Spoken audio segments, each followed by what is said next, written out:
Bien, queridos amigos y hermanos, que el Señor les siga bendiciendo en esta noche. Qué bueno poder compartir y estar un lunes más con ustedes, acá viendo esta preciosa materia que son los hábitos, esas disciplinas espirituales que necesitamos cada día para crecer como hijos de Dios y así pues asimilarnos a la imagen del Señor Jesucristo, ya que ese es el propósito de las disciplinas espirituales. Vamos a orar y así pues encomendamos este momento a las manos del Señor. Oramos. Señor, te damos gracias por esta oportunidad, por congregarnos, Señor, de diferentes países, de diferentes provincias. Ahora, Señor, que vamos a abrir tu palabra, que sea tu Espíritu Santo quien nos hable y que tú puedas desafiar nuestros corazones a entender, Señor, cuáles son las herramientas que tu palabra nos enseña para perseverar, Señor, en esas disciplinas que tú has establecido, Señor, que nos van a hacer más espirituales, más como la persona de Jesús. Bendícenos, Señor, y permite que la conexión y los aparatos electrónicos, Señor, sean un medio para predicar tu palabra, Señor, y edificarnos mutuamente. Estos favores te lo pedimos en el nombre de Jesús. Amén. Muy bien, ahí le comparto una frase de Martin Lloyd-Jones. Él decía, debemos disciplinar nuestras vidas, pero debemos hacerlo todo el año, no meramente en periodos indicados. Debo disciplinarme en todo tiempo. Y la verdad, hermanos, que este es un tema de no acabar. Recuerdo que cuando tomamos el tema de la oración como una disciplina, hicimos el reto o el desafío de los 21 días como una propuesta para ir adquiriendo ese hábito de una forma pública, pero no se limita a 21 días, no se limita a estos 2 meses donde estuviste viendo esta materia, sino que las disciplinas espirituales deben de estar todos los días en nuestras mentes, en nuestros corazones, en nuestras prácticas, hasta que Cristo venga por nosotros o hasta que nosotros vayamos a su presencia. ¿Por qué? Porque mientras estemos en esta tierra, el Señor anhela que tú y yo perseveremos en este tema. Y la verdad, hermanos, que la perseverancia es un tema que la palabra de Dios lo menciona. Y no perseveramos para ser salvos o para querer congraciarnos meramente con el Señor, sino que por el hecho de ser salvos, por el hecho de tener el Espíritu de Dios, ya Dios nos va capacitando, nos va facultando. ¿Para qué? Para que perseveremos en su palabra desarrollado. Así que este es el tema de esta noche, perseverancia de las disciplinas espirituales. ¿Para qué? ¿Cuál es el propósito? Para la piedad, inspirándonos allí en lo que reveló el Espíritu Santo a través de Pablo en 1 Timoteo 4:7, ejercítate para la piedad. ¿Y qué es lo que vamos a ver en esta oportunidad? Vamos a ver una problemática. Siempre es bueno ver cuáles son las problemáticas, cuáles son los obstáculos, los enemigos de este concepto de perseverancia. Y luego vamos a ver algunas soluciones y por último, un desafío final para que salgamos con las herramientas necesarias y así perseverar en este concepto de las disciplinas espirituales. Veíamos desde un inicio tratado. La primera disciplina fue la asimilación de la Biblia, el hecho de estudiar la Biblia, de leerla, de meditarla y de ponerla en práctica. Luego vimos el concepto de la oración. Jesús oraba y él espera que nosotros oremos. ¿Orar cómo? Orar sin cesar, de una manera privada, pero también de una manera pública. Veíamos una tercera disciplina, la adoración, y entendíamos el concepto correcto, que adorar es pensar en Dios. No es solamente cantar, no es solamente hacer algo para el Señor, sino un estilo de vida que Dios busca de nosotros, porque Él anhela adoradores que le adoren en espíritu y en verdad. Una cuarta disciplina, veíamos allí el evangelismo, ese concepto de comunicar con urgencia el mensaje de victoria. ¿Y cuál es el mensaje de victoria? Que Cristo en la cruz le ganó la batalla a Satanás, al pecado, y que ese es el mensaje que va a permitir que las personas puedan conocer a Jesús como su Salvador. Veíamos la disciplina del servicio y de una manera muy clara nuestro querido Balbuena nos mostraba allí que debemos de servir por amor, debemos de servir por gratitud y sirviendo, utilizando nuestros dones, nuestros talentos que ya Dios nos ha facultado. Una sexta disciplina, también veíamos el ayuno como una disciplina que nos va a llevar a sacar un tiempo para orar, para consagrarnos al Señor. Y la semana pasada veíamos allí con Esteban este concepto de la mayordomía. Dios espera que tú y yo seamos buenos administradores de los recursos de nuestras vidas, de lo que Él ha puesto a nuestra disposición. Entonces, esto es lo que Dios espera de nosotros. Y como te decía, no solamente por un periodo corto de tiempo, sino durante todos los días hasta que el Señor venga por nosotros. Y la verdad que le muestro esa imagen porque cuando yo no era creyente, cuando no tenía el conocimiento de la palabra de Dios, siempre que escuchaba los conceptos acerca de la vida espiritual, los conceptos acerca de una vida piadosa, me llegaba la imagen este tipo de personas, un monje. ¿Por qué? Porque yo pensaba que una persona espiritual era una persona que justamente solo se dedicaba a algo espiritual. Los monjes, los sacerdotes o cualquier otro líder religioso que solamente se dedique a eso, yo entendía que eran las únicas personas que podían llegar a un grado de piedad. ¿Por qué? Porque no tenían otra cosa que hacer. Alguien tiene el micrófono encendido, si pueden por favor pausarlo. Entonces, este era el concepto que yo tenía, pero a la luz de la palabra de Dios, vemos que nuestras vidas cada día están más ocupadas. Es increíble porque a pesar de que tenemos una tecnología de punta, que nos ahorramos muchas cosas, cada vez estamos más ocupados y salimos de casa, vamos al trabajo, estamos atendiendo el teléfono, el celular, correos, personas que llegan y a veces nos sentimos medio caóticos, medio frustrados. ¿Por qué? Porque deseamos tener un tiempo de calidad en una de estas disciplinas, pero los afanes son como enemigos que nos bombardean para evitar que perseveremos en este tema. Pero creo que los afanes y las ocupaciones siempre van a estar. Por eso Jesús dijo allí en Mateo 6, cada día trae su propio afán.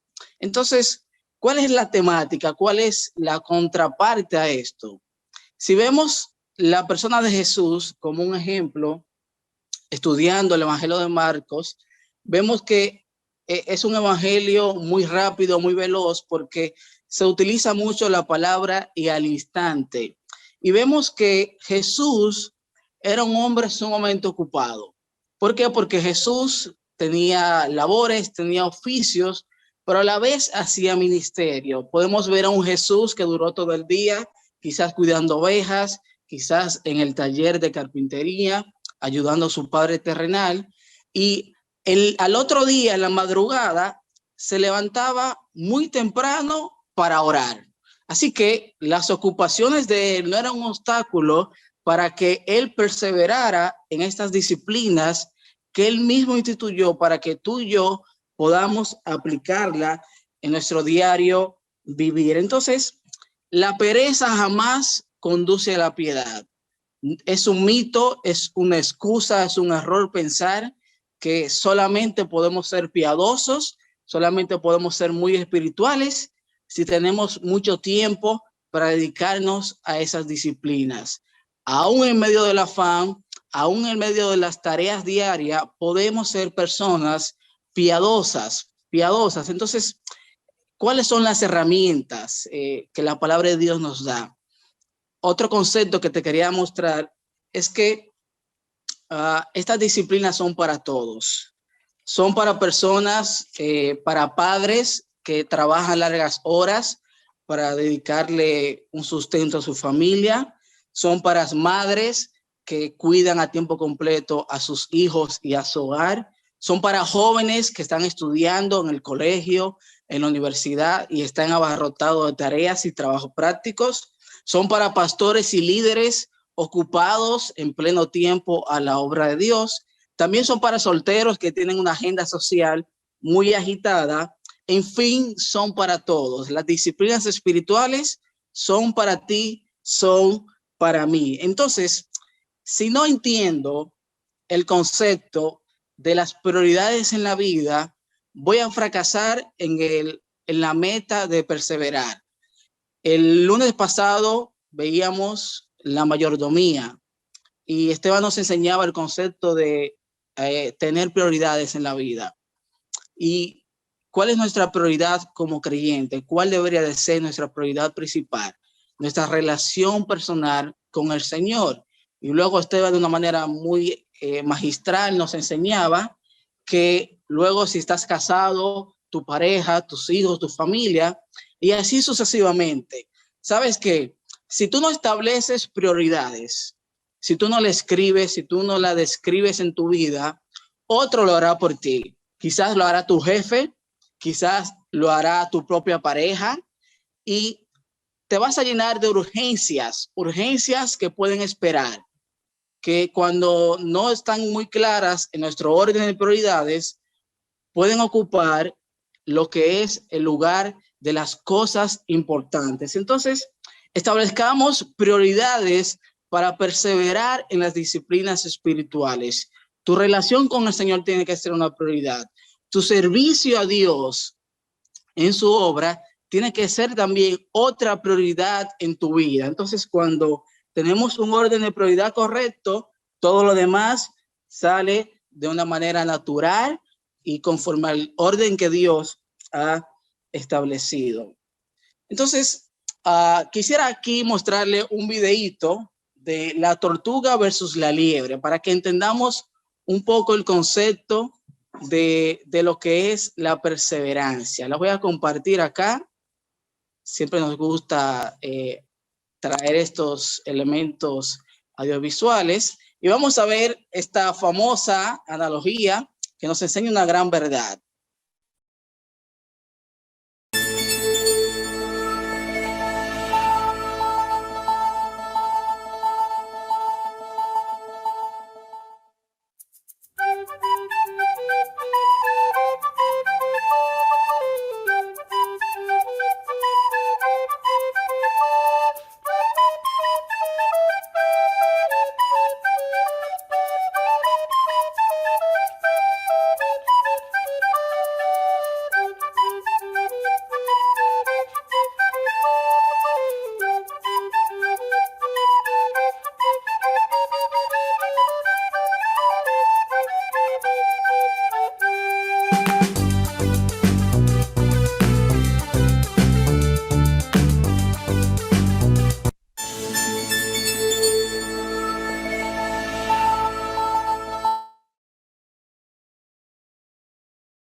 Muy bien, ahí vemos entonces la famosa carrera entre la tortuga y la liebre o el conejo. Y qué interesante nos muestra esto, el concepto. A veces vemos personas que son muy rápidas, pero la inconstancia los deja fuera de la carrera. La vida cristiana no es una carrera de velocidad, de quién es el que llega primero. La vida cristiana es una carrera de perseverancia. Y como alguien dijo una vez, te lo voy a proyectar acá para que lo vea, me encantó esta frase cuando la leí por primera vez, que dice lo siguiente. Vamos a ver aquí, ok. Dice ahí, la tortuga puede hablar más del camino que la liebre.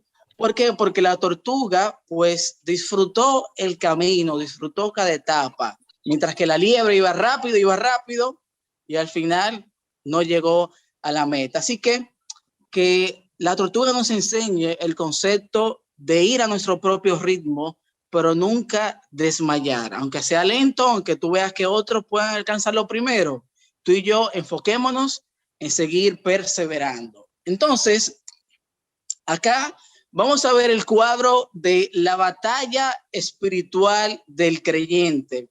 Acá, como muchos ya saben, la Biblia habla de tres enemigos principales del creyente: el mundo, la carne y Satanás. Entonces, acá vemos cómo es el enemigo y cuál es la estrategia que la palabra de Dios nos da para enfrentarlo. Por ejemplo, si me acompañan a Primera de Juan, capítulo 2, vamos a ver el primer enemigo. Y antes de ir a Juan, citarte lo que dice Efesios capítulo 6, verso 12, que habla de que estamos en una batalla espiritual contra los huestes y las potestades de tinieblas. Entonces, el primer enemigo, el mundo, Primera de Juan capítulo 2, nos muestra las características y el concepto de este enemigo. Primera de Juan capítulo 2, versículo 15 al 17, dice la palabra del Señor. A ver, creo que Segunda de Juan, Primera de Juan capítulo 2, Primera de Juan capítulo 2, versículo 15 al 17, dice la palabra del Señor: no améis al mundo ni las cosas que están en el mundo. Si alguno ama al mundo, el amor del Padre no está en él.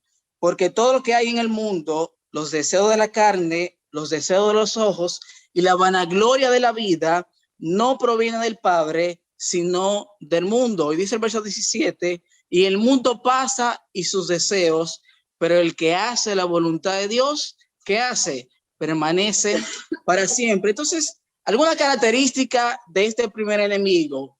Y la primera que vemos es que el mundo es pasajero. El mundo es pasajero. La misma Biblia lo dice. El mundo pasa y sus deseos, pero también el mundo es seductor.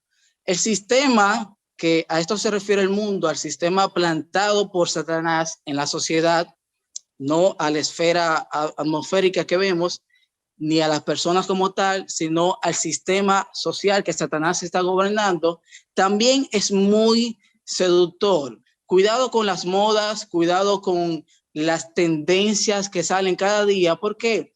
Porque ellas están apuntadas a seducirnos y así desvirtuarnos de las cosas espirituales del Señor. También el mundo es acusador. ¿Por qué? Porque el mismo Jesús lo dijo. Alguien que pueda leer, por favor, y buscar Juan capítulo 15, versículo 18 y 19. Juan capítulo 15, versículo 18 y 19. Vamos a encontrar una advertencia que Jesús le hizo a sus discípulos acerca de cómo el mundo los iba a tratar. Juan capítulo 15, versículo 18 y 19. Si el mundo os aborrece, sabed que a mí me ha aborrecido antes que a vosotros. Si fuerais del mundo, el mundo amaría lo suyo, pero porque no sois del mundo, antes yo os elegí del mundo, por eso el mundo os aborrece. Amén. Y qué interesante es la palabra de Jesús aquí. ¿Cuál es la idea del Señor? Una de sus ideas, que el mundo va a ver en nosotros un estilo de vida que va a causar un rechazo en ellos. Y esta mañana, los que hacen la hora silenciosa, veíamos allí que Timoteo había imitado y había desechado ciertas conductas malas y había imitado la conducta buena del apóstol Pablo a su vida. Y el devocional nos hacía una pregunta: ¿el mundo te está desechando, te está acusando? ¿Es tu vida un reflejo de rechazo para el mundo? ¿O no pasa nada con nosotros? No pasa nada con la familia que no son creyentes, no pasa nada con los amigos que no son creyentes, no pasa nada con los compañeros que no son creyentes. ¿Será que nosotros no estamos causándole a ellos una muestra de su propio pecado? Y es algo que debe de invitarnos a revisarnos. Entonces, ¿cuál es la estrategia para vencer y para luchar en esta batalla contra el mundo?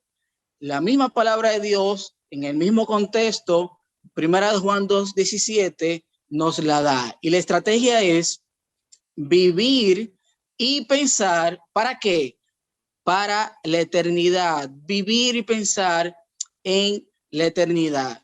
El mundo pasa, hermanos. El mundo pasa, joven. El mundo pasa y sus deseos. Pero el que hace la voluntad de Dios permanece para siempre. Entonces, cuando yo vivo y cuando yo pienso en la eternidad, cuando yo pongo mis ojos en Jesús, cuando yo busco las cosas de arriba, y automáticamente voy a estar como estrategia lidiando esta batalla contra el mundo. El segundo enemigo que vemos en la palabra de Dios es la carne. Gálatas capítulo 5, versículo 17, el apóstol Pablo dijo lo siguiente. Gálatas capítulo 5, versículo 17, dice la palabra del Señor: porque el deseo de la carne es contra el espíritu y el del espíritu es contra la carne, y estos se oponen entre sí para que no hagáis lo que quisieres. Acá vemos una lucha entre ambas naturalezas, entre las dos naturalezas, la espiritual y la carnal. Entonces, ¿cuáles son las características de este enemigo? Un conflicto permanente. ¿Por qué? Porque la carne no la dejamos en la cama y nos levantamos sin ella. No, ella nos acompaña a donde quiera que vayamos. Así que la carne es un enemigo que está cerca de nosotros y que cada día debemos de ir eliminando. Pero también es un enemigo que ataca nuestras debilidades. Satanás sabe cuáles son nuestras debilidades y por ahí él nos va a atacar en los deseos de la carne que él sabe que para nosotros son una debilidad. También otra característica de la carne es que la carne espera ser alimentada. Por eso Pablo más adelante, si seguimos leyendo Gálatas 5, dice que no satisfagáis los deseos de la carne. ¿Por qué? Porque si alimentamos la carne va a salir a relucir. Así que, ¿cuál es la estrategia? Gálatas 6:8, más adelante encontramos la respuesta. Dice allí, Gálatas 6:8, porque el que siembra para su carne, de la carne segará corrupción, mas el que siembra por el Espíritu, del Espíritu segará, ¿el qué? Vida eterna. La ley de la siembra y de la cosecha. Tú cosechas lo que siembras. Entonces, si andamos en el Espíritu, si andamos conforme al fruto del Espíritu, vamos a cosechar eso. Pero si andamos en la carne, satisfaciéndola, cumpliendo los deleites, vamos a cosechar eso que ya hemos sembrado. Tercer enemigo, Satanás. Aquí esta no me deja ver, vamos a ver. El tercer enemigo es Satanás. Primera de Pedro, capítulo 5, versículo 8. Vamos allí. Primera de Pedro, capítulo 5, versículo 8. Dice de la siguiente manera: sed sobrios y velad. Y te da la razón, porque vuestro adversario, el diablo, como comparación, como león rugiente, anda alrededor buscando a quien devorar. Y si ustedes han visto por ahí Discovery Channel, Animal Planet, National Geographic o cualquier otro canal donde se estudia cómo los leones cazan, una de sus estrategias es observar en silencio a la presa y agarrarlo en el momento más débil, más vulnerable. Asimismo es Satanás con nosotros. Por eso es que Satanás te busca, Satanás nos acecha. ¿Para qué? Para hacernos caer. ¿Y cuál es otra característica de Satanás? Juan capítulo 10, el ladrón no viene sino para hurtar, matar y destruir. Eso es lo que Satanás quiere hacer con nosotros. Quiere robarnos, quiere matarnos y quiere destruirlo. Y otra característica de Satanás es que no trabaja solo. ¿Por qué? Porque tiene huestes, tiene principales. Él no es omnipresente, pero no trabaja solo. Tiene su equipo de trabajo. Por eso es que nosotros también tenemos que tener nuestro equipo de defensa, que más adelante vamos a verla. ¿Y cuál es la estrategia para Satanás? versículo 9 de 1 Pedro 5 dice: al cual resistid firmes en la fe. Resistid firmes en la fe. Y esta estrategia nos habla de permanecer firmes en la fe. ¿Y qué significa permanecer firmes en la fe? Es conocer, comprender, vivir y aplicar esto. La palabra de Dios. Cuando tú y yo conocemos las verdades espirituales de la palabra de Dios, podemos mantenernos firmes ante este enemigo que es Satanás. Recuerda a Jesús allí en el desierto. ¿Cuál fue su estrategia para vencer a Satanás? Escrito está, escrito está, escrito está. Le respondió con la Biblia. Entonces, si yo no conozco la Biblia, si no la escudriño, si no la memorizo, el Espíritu Santo no es chivato, como decimos acá en Dominicana, no te sopla. Mira, el versículo para resistir es este. No, debemos de plantarlo en nuestro corazón, en nuestra mente, para que el Señor nos lo haga recordar en el momento de la tentación. Así que estos tres enemigos, hermanos, atentan contra la perseverancia de las disciplinas espirituales. Vamos a continuar. De manera que, ¿cuál es la solución? ¿Qué nos da la palabra de Dios entonces para poder perseverar de una manera práctica? En primer lugar, son dos conceptos: el papel del Espíritu Santo. Acá el Espíritu Santo inspiró a Pablo a escribir lo siguiente: porque no nos ha dado Dios espíritu de cobardía, sino de poder, de amor y de dominio propio. Estas tres características, estos tres detalles del Espíritu Santo: poder, amor y dominio propio. En otra versión, aquí la palabra dominio propio se traduce como autodisciplina. Entonces, el Señor no nos ha dejado solos. Juan 14, un nuevo consolador. ¿Y cuál es ese consolador? El Espíritu Santo, nuestro Paracletos, que camina a nuestro lado, que estará con nosotros siempre. Esa fue la promesa de Jesús a sus discípulos, es la misma para nosotros. Y este Espíritu Santo es el que va a finalizar la obra que comenzó en nosotros. Filipenses 1:6, Él va a finalizar la obra que comenzó en nosotros hasta que Cristo regrese y nuestro cuerpo sea transformado. Entonces, el Espíritu Santo, hermanos, en esta tarea de perseverar es de suma importancia. ¿Por qué? Porque el Espíritu Santo nos faculta para agradar a Dios.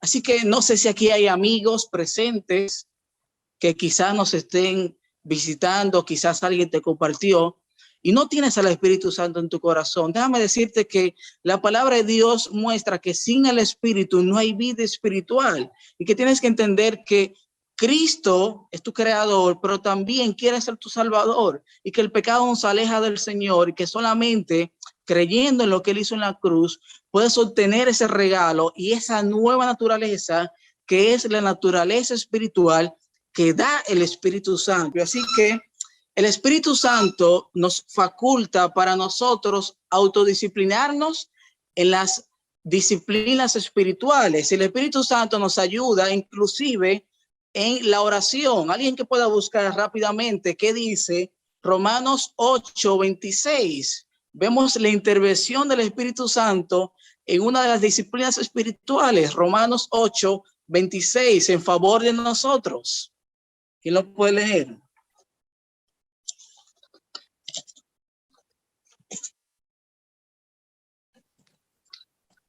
Romanos 8:26.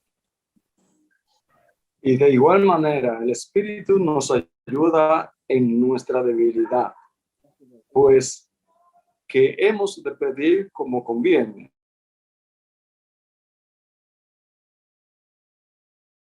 Con gemido indecibles. Amén, gracias Orlando. Entonces, el Espíritu Santo, hermanos, en medio de ese tiempo con el Señor de oración, a veces cuando no sabemos qué decir, Él mismo actúa en favor nuestro. De manera que Dios activa en nosotros, nos faculta para buscarle, pero a la vez es una responsabilidad tuya y mía perseverar en el hábito de las disciplinas espirituales. Último papel, el papel de los hermanos en la fe. Acá tenemos un versículo de Primera de Juan, capítulo 1, verso 3, que dice: les anunciamos lo que hemos visto y oído.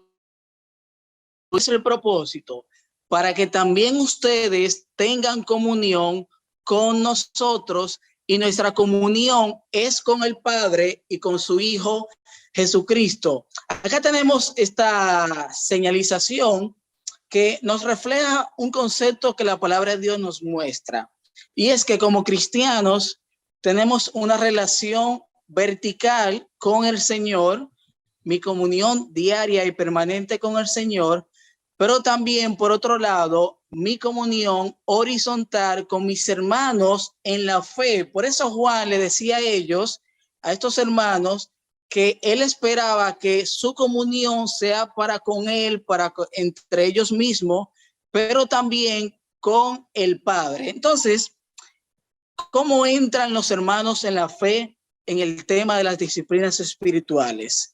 Y es que Dios nos ha creado para que vivamos en comunidad cristiana. Dios no desea un individualismo. Dios desea que no seamos llaneros solitarios, sino que practiquemos juntamente algunas disciplinas espirituales. ¿Por qué? Porque sin otros cristianos, tú y yo no pudiéramos adorar públicamente. Sin otros cristianos, no pudiéramos hacer oraciones unidas. Sin otros cristianos, no pudiéramos hacer cultos o servir a la iglesia. ¿Por qué? Porque necesitamos de la comunión con mis hermanos y también mi relación con el Señor. Alguien dijo una vez que la salvación es individual, pero el crecimiento es colectivo. Y algo de verdad tiene esto. ¿Por qué? Porque no podemos crecer solos únicamente. Si bien hay una parte, una cuota que nos responsabiliza de una manera individual ante Dios, no menos cierto es que cuando nos congregamos, como dice Hebreos 10, versículos 24 y 25, nos estimulamos ¿a qué? Al amor y a las buenas obras. Así que yo espero que tú puedas valorar a la familia en la fe que Dios ha puesto cerca de ti. ¿Por qué? Porque ellos son las herramientas que te van a ayudar a perseverar en cuáles disciplinas. Quizás en el evangelismo te van a animar a predicar el evangelio. Quizás en el servicio, tus pastores, tus líderes te van a decir: mira, Enrique, yo creo que tú tienes don de exhortador, exhorta. Yo creo que tú tienes don de servicio, sirve. ¿Por qué? Porque el cuerpo de Cristo está facultado para hacernos crecer en una relación no solamente vertical, recuerda, tuya y con Dios, sino también horizontal con mis hermanos en la fe. Y la verdad es que muchas veces nuestra relación horizontal afecta nuestra relación vertical con el Señor. Así que preocupémonos por buscar el refugio de tu iglesia, de tus hermanos, para perseverar en las disciplinas espirituales. Un desafío final. Yo quisiera a ver si aquí hay algún amante del baloncesto que pueda abrir su micrófono y decirme, en primer lugar, cómo se llama este señor y cuál es una de las habilidades especiales de este atleta en los últimos años. A ver, algún joven, alguien que vea. Buenas noches. Víctor Castro por aquí. Ese es Steve Curry. Muy bien. ¿Y cuál es la habilidad especial de Steve Curry? El triple. La bola de larga distancia. El hombre la pegó de una. Muy bien. Steve Curry, actualmente el jugador de la NBA más cotizado, más valorado. Y es interesante que estaba viendo, documentándome, claro está, él en la historia de la NBA ha sido el mayor galardonador de... Entonces, viendo la vida de este atleta como Steve Curry, él nos enseña en este videito que vamos a ver cómo es su día a día. ¿Por qué? Porque la fama, la gran victoria que él obtiene, no comienza en el partido, no comienza en la final allí cuando le ganaron al equipo de Boston. De hecho, hay un dominicano ahí, Al Horford, que le ganaron. No comienza ahí. La vida de Steve Curry, su gran fama, su gran habilidad con estos tiros de tres, comienza detrás de bastidores. En este video, él nos muestra un poco de cómo es su ejercicio diario para llegar a ser quien es hoy en día. Vamos a verlo.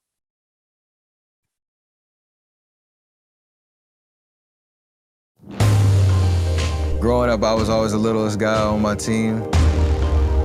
Even now, I think I still am.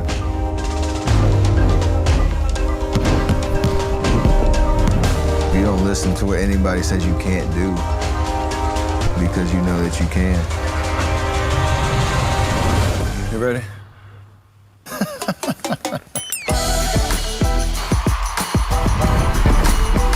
Being able to shoot, it's all about becoming a more complete and confident ball handler. Putting out a dribbling clinic. To maximize the quickest release possible for you, lock in on the path that the ball takes from your catch-ready position to your final release point. So that's how you can shoot the same from whether it's in the paint all the way out to the deep three area and knock it down. When you catch and you're ready to shoot, I'll look where the rim and the net meet. Put that basketball right on those hooks, and that's what I lock in on. Curry splits the defense behind the back, fires a three. Oh, he puts it in! Stop it right there, everyone. My defender has clearly established his lead foot. Make him open his whole body and create a driving angle. I have all the control, all the leverage in the world right here. Look at Ian travel, though. Good gracious. When we overload ourselves in the workout with 2 basketballs or a tennis ball, it makes the game seem a lot slower and you're able to process things a lot better. That's why we're here, to get better. It might be tough. You might have to overcome a lot more than the guy next to you, but that's what makes it all worth it. No matter where you are in your progression, we're all in the same boat. I'm still searching for perfection and full potential in this game. The time is now for you to start your journey to find ways to get better. That's why we're all here. You need to get in the gym and get to work. Time's ticking. I'm Stephen Curry, and this is my masterclass.